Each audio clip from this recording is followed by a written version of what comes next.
welcome to HITC Sport. And right, I'm not sure why I'm covering this match, as this is probably the most hated Champions League final of all time. I mean, surely, right? Chelsea versus Manchester City. Sure, it's great for fans of both of those clubs, even though I'm guessing they're probably now nervously sweating their body weight of water out their ears whilst hyperventilating into a children's lunchbox. But for the rest of the world, the neutrals out there, it must be like watching the Paul brothers fight each other on pay-per-view. Whoever wins, we lose. Chelsea versus Manchester City. For the neutrals out there, this must be like choosing which junior dentist from Blackpool's medical school you want to inspect your gums. I'm sorry, junior dentist from Blackpool? I'd rather not have a drunk 19-year-old stick a fork in my mouth, thanks. It's like choosing between which family friends you want to give you a foot rub in the dark.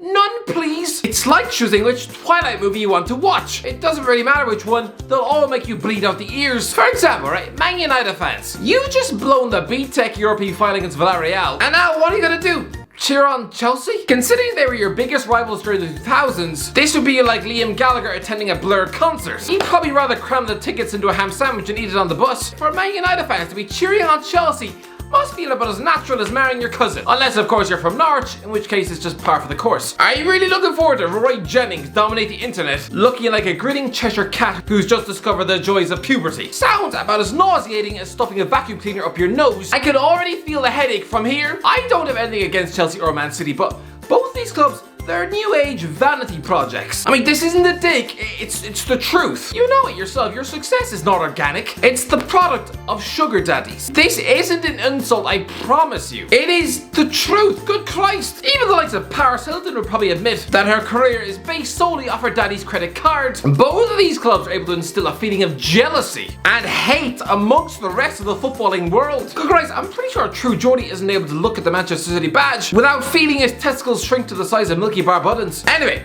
we are living in a futuristic universe. Without sounding like a Star Trek fan who lives in his mother's basement and who spends 17 hours a day googling women on the internet, we are about to experience a Champions League final that would have looked literally impossible years ago. Go back 15 years ago, Chelsea Man City in the Champions League final, it would be like something out of Black Mirror. There are unlikely miracles littered across this event. Imagine back in the summer of 2008, Pep Guardiola was just announced as Barcelona boss while City had just lost 8-1 at Middlesbrough, even conceding a goal to a kid who'd one day wind up in the sex offenders register. Honestly, at the time, there was more chance of Richard Dunn winding up a Man City manager than Pep Guardiola. Imagine predicting back then that not only would Pep wind up in Manchester, but would take them to a Champions League final? You'd actually think whoever told you that just chipped their skull off a rock. Let's not forget, 3 years earlier, the guy had failed a trial at City, with Kevin Keegan deciding he was too old. The same Kevin Keegan who'd soon be signing Danny Guthrie. I'm sorry, but a midfield legend like Guardiola being overlooked for the legs of Joey Barton? It would be like Burnley turning down Sergio Busquets on a free this summer to concentrate on picking Josh Brownhill every week. Such an insult to Pep's ego. So him winding up at the Etihad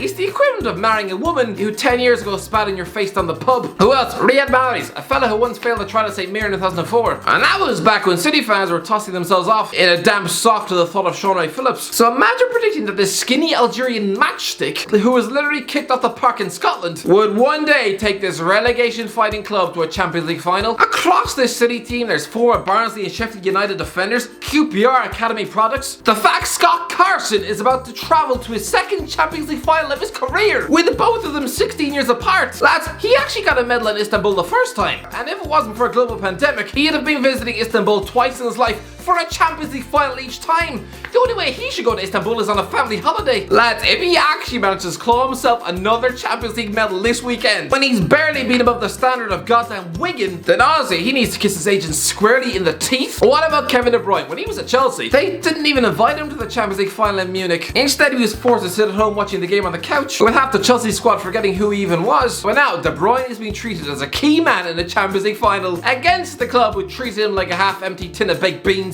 Even for Chelsea, go back to the summer 2002, when most of you were probably praying for your dad's condom to burst. This was back when Chelsea's finances resembled that of an undercooked shepherd's pie. This club was in danger of taking the Leeds United fate road. You know, to be just 6 years off contesting playoff finals against Doncaster Rovers. To predict them to wind up in their third Champions League final within 20 years, good Christ. But listen, we've come to terms that Chelsea mean business in European football. This isn't a shock. They've been around for a while. Good Christ, they reached their first Champions League final 13 years ago. So this isn't exactly a huge surprise. What is a surprise though is that Chelsea's matchday squad is absolutely littered with academy products. I'm sorry, but Mason Mount joining Chelsea as a 6-year-old child in 2005. You wouldn't be surprised if his family had started mentally preparing for him to wind up working in GameStop at the age of 19. Come on, children walking into Chelsea's academy. It's about as safe for your career as a credible music artist entering something like the X Factor. Good gracious, imagine a credible and genuine musical talent like Alfie Indra being forced to screech Ricky Martin tunes into a mic whilst being told to dance like Lady Gaga on Smack. That's how you wind up looking like Frankie Kakoza, i.e. someone who's just spent 12 weeks living in a ditch. But honestly, Chelsea's academy, you'd find more lost and forgotten boys there than if you walked through the corridors of the Neverland Ranch. A young child expecting game time at Chelsea, it's about as realistic as Joseph Fritzl's kids expecting to come out of the basement for fresh air. Look at Reece James, honestly, he needs to be thankful there was that Chelsea transfer ban, because don't forget, this is a versatile and promising right back whose only previous experience was finishing 18th in the championship with Wigan. And imagine if someone other than Frank Lambert had taken the reins. I mean, I'm pretty sure Mauricio Sarri would rather have eaten his own foot than trust a Wigan loanee. Again, Rafa Benitez was second favourite for the job at the time. Even a Jose Mourinho third stint was only 16-1. And again, I think either of these guys would have trusted young English talent the same way you'd trust Fred West to babysit your kids. Speaking of which, if you want to talk about talent being stifled, let's not forget Manchester City shoved a potential £100 million footballer out the door with ease. So the fact that Phil Foden is one of their key players for a Champions League final, with the club drowning in money, the odds of this ever happening to him about as remote as excreting a couch from your knob. This is about as unlikely as Ed Sheeran going from spending his teens sleeping on a bus to now selling out arenas and buying Ipswich. Don't forget, when Foden first arrived at Manchester City as a 9-year-old boy, the club were trying to move heaven and earth to sign Kaka for 100 million quid. Foden must have spent his childhood crying into a pillow, wondering how on earth he was ever going to get noticed by this club. Honestly, I feel bad for the poor young City kids at the academy, literally begging for approval and validation from the club's hierarchy who won't even know their names. I wouldn't be surprised if Foden spent his teen years walking around the club canteen with a "Hi, I'm Phil" name badge. Anything to make the City coaches realize he exists. Do you want more unlikely stories? Right, 6 years ago, Edouard Mendy had just moved back into his parents' 3-bedroom flat in France and with no way of supporting his pregnant partner. Honestly, in another life, he could have wound up on the French Jeremy Kyle. This isn't a joke. He'd just been released from a third-tier French team after the 2014 World Cup. He was a 23-year-old free agent who honestly was forced to live off bowls of cornflakes and probably pints of his own tears. When Chelsea lifted the Premier League title in 2015, this guy was on unemployment benefits and was about to accept a job in France's version of River Island. 6 years later, he's keeping the most expensive goalie of all time stapled to the bench for a Champions League final. That's by all right, this guy was probably mentally preparing for a career of folding sweatshirts and crying in the staff toilets, not rivaling for the Premier League Golden Glove. Similarly, N'Golo Kante, we all know he used to play 9th Division French football. Even when he signed up to a supposed relegation battle with Leicester in 2015, imagine telling him back then that both he and that teenage backup left back Ben Chilwell would both be in a Champions League final 6 years down the line. Or if Marcus Alonso gets the nod on the left wing. Don't forget, this is a former Bolton and Sunderland left back who there looked nothing more like a defensive bowl of dog butter. What else? The fact Thiago Silva is about to compete in his second consecutive Champions League final, despite edging towards 40. Although, judging by his wrinkles, he looks like a 54-year-old granddad who irons his face on a daily basis. Considering he's older than John Terry was when he was kicked out of the club, the fact he's about to line out in a Champions League final, what does he eat? Nothing but broccoli all day? Listen, Guardiola is reaching Champions League finals as a manager before he was even out of his goddamn 30s. So this isn't a surprise to see him black there. But Thomas Tuchel, for years, he was just seen as a knockoff Jurgen Klopp clone. I mean, let's not forget back in 2015, Newcastle turned him down instead to drag Steve McLaren out of Derby County. That kind of shows you what English football thought of this guy. Listen, Mike Ashley was given the possibility of replacing Alan Pardew with Thomas Tuchel, and he chose to give the job to John Carver for 6 months? What? How?